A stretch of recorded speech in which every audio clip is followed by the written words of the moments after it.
Yeah.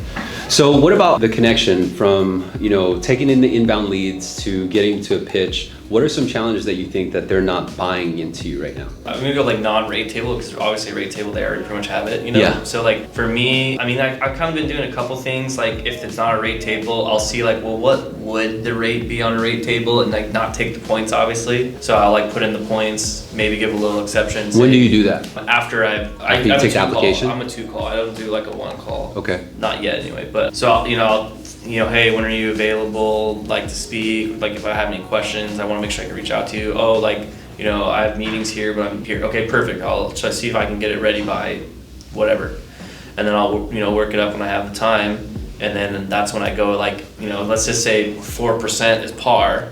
But I'm like 4%, they're at like a 4.25, they're probably not gonna jump on that, see what buying down a little bit would be. And so does everyone kind of agree with that? That's how we'll usually structure your deal, is you look at it based on the rate that you think that they'll buy? Well, that makes sense. Yeah. Right. Yeah. Makes sense, right? Yeah. Okay. So what I found is that when you're structuring a deal, you can't determine the value of $20 to them.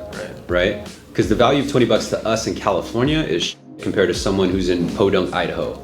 That's a lot of money to them. Does that make sense? Mm-hmm. So you have to really kind of look at it from their point of view, but disengage from the rate, right? Because at the end of the day, the way you want to sell them is you want to prepare them to redo business again in 6 to 12 months. That's the secret unlock to get yourself to 15 plus fundings per month. Because when that time comes, whether it's 3 months or 6 months from now, more of your business is going to be from past redo business. Got it? Right. Because if you're trying to spin the wheel and generate new business every single month, you're going to cap yourself out. But also you're leaving a lot of money on the table by not remembering to pick them back up. So in other words, if you're looking at the lowest rate on every single deal, you're taking away the opportunity of working with them again, because the likelihood of you improving the rate is going to be very marginal. It's going to be very small. Does that make sense? Mm-hmm. So it's not a matter of the rate. It's not a matter of, hey, will they buy 4.25? It's a matter of like, hey, why do they need the 4% versus 4.25? I understand that mainstream media will say that 4.25 is not a good rate, but it's all on how you present it. You see what I'm saying? Yeah. So if you're going through the loan application and then you set up or you transition to your pitch call, because we're all 2-call closers, I would assume, and you're doing it in a way where, hey, I'll give you a call back with a couple options, just change the verbiage, right? Say, okay, you know what, I'm gonna go and prepare your disclosures. I'll give you a call when they're ready, or if I have any questions. Otherwise, you'll receive an email to let you know that they're ready for review. So it's non-threatening, right? And that's why I used when will you be at home to give consent to receive the disclosures? And so that should be technically your pitch time, if not a half hour before, because usually it's about a half-hour commute home, and then you can conference them in. You see what I'm saying? So you can conference the parties in.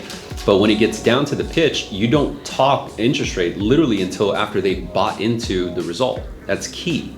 Because a lot of LOs who have a little bit lower of a conversion, so like let's say out of 10, they can only flip and lock 2 or 3, which is technically good standards is 30% clip, like, like, hey, that's average or whatever. No, you want to get it to a point where you're like at 7 or 8. So the more people you talk to, the more efficiency you have. So you're not doing as much work. You see what I'm saying? What creates the lack of confidence and momentum is because you're reaching more defeat than you are success. You get it? And the reason why you're reaching more defeat than success is simply because of the way you're relaying the information. So instead of relaying the information saying, hey, Alan, I got option number 1, 4.25, no closing costs, and the monthly payment is this, right? Because that's how usually some pitches will start. Instead, you have to sell them on the result first. And say, hey, Alan, when we talked earlier, you had mentioned it was important for you to create some savings so you can use that savings to replenish your bank account or to help pay for your kids' college fund. You have to prime them.